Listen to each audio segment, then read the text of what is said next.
Bonjour à tous. Aujourd'hui, nous allons explorer un sujet qui touche chacun d'entre nous, la manipulation. Ce phénomène insidieux est partout, dans une remarque d'un proche, une publicité bien ciblée, ou même dans nos propres pensées.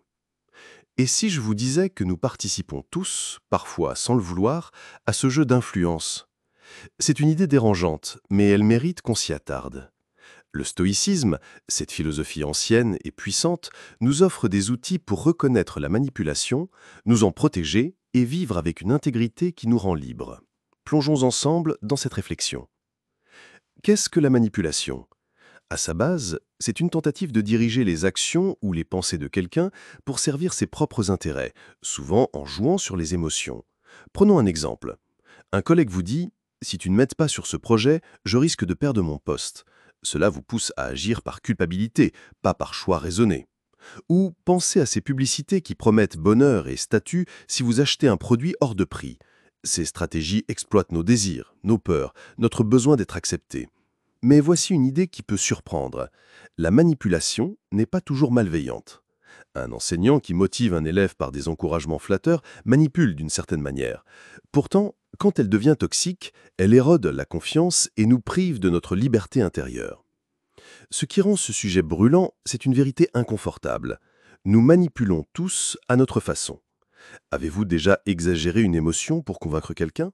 Par exemple en disant à un ami « Je suis vraiment débordé, peux-tu m'aider ?» pour éviter une tâche. Ce n'est pas méchant, mais c'est une forme de manipulation. Le stoïcisme nous invite à examiner ces comportements. Marc Aurèle, l'empereur philosophe, écrivait « Si ce n'est pas juste, ne le fais pas.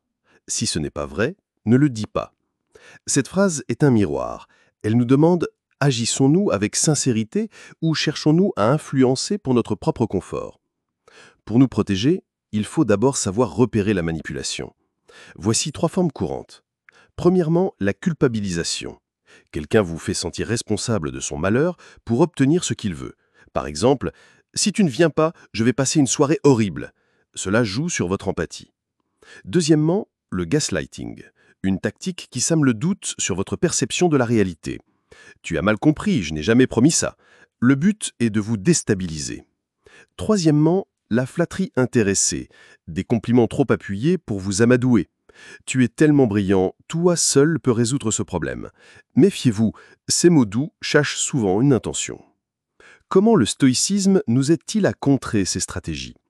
D'abord, en nous apprenant à nous concentrer sur ce que nous contrôlons. Épictète, un esclave devenu penseur, disait « Ce ne sont pas les choses qui nous troublent, mais l'opinion que nous en avons ».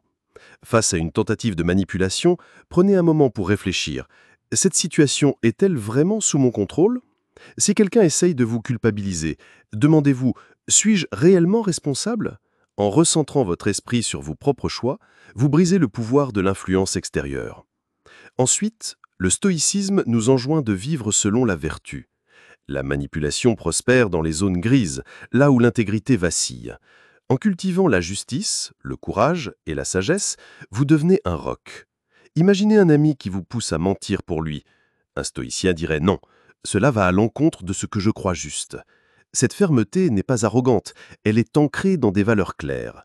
Les manipulateurs, qui cherchent des proies malléables, se heurtent à un mur face à une telle droiture. Enfin, le stoïcisme nous enseigne à accepter l'impermanence. Les manipulateurs exploitent souvent notre peur de perdre, une relation, une opportunité, un statut. Sénèque nous rappelle « Tout ce qui existe est prêt à disparaître ». En intégrant cette idée, vous vous libérez. Si quelqu'un menace de s'éloigner pour vous manipuler, vous pouvez répondre avec sérénité « Je respecte ton choix, mais je reste fidèle à moi-même ». Cette acceptation désarme ceux qui comptent sur votre peur. Un outil stoïcien puissant pour renforcer cette résilience est la réflexion quotidienne. Chaque soir, prenez un moment pour vous poser ces questions. Ai-je été influencé aujourd'hui? Ai-je agi avec intégrité ou ai-je cédé à la facilité?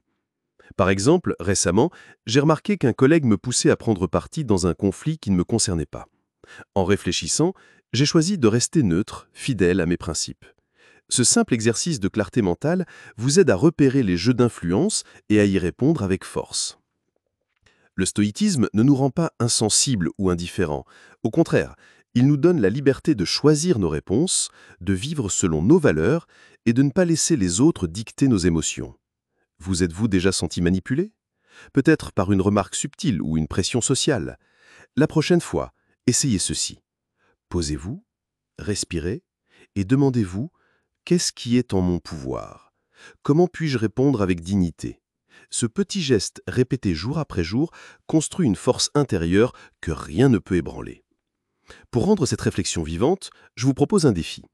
D'ici demain, observez une situation où quelqu'un essaye de vous influencer. Une pub, un commentaire, une demande. Notez-la et décidez consciemment comment y répondre en utilisant un principe stoïcien. Contrôle de vos perceptions, intégrité ou acceptation. Partagez votre expérience en commentaire. Qu'avez-vous appris? Cela pourrait inspirer d'autres. En fin de compte, la manipulation est un défi universel, mais le stoïcisme nous offre une réponse intemporelle. Ce n'est pas une armure qui vous coupe du monde, mais une boussole qui vous guide vers la liberté intérieure. Dans un monde qui cherche à vous tirer dans tous les sens, choisissez de rester ancré. Choisissez la sagesse.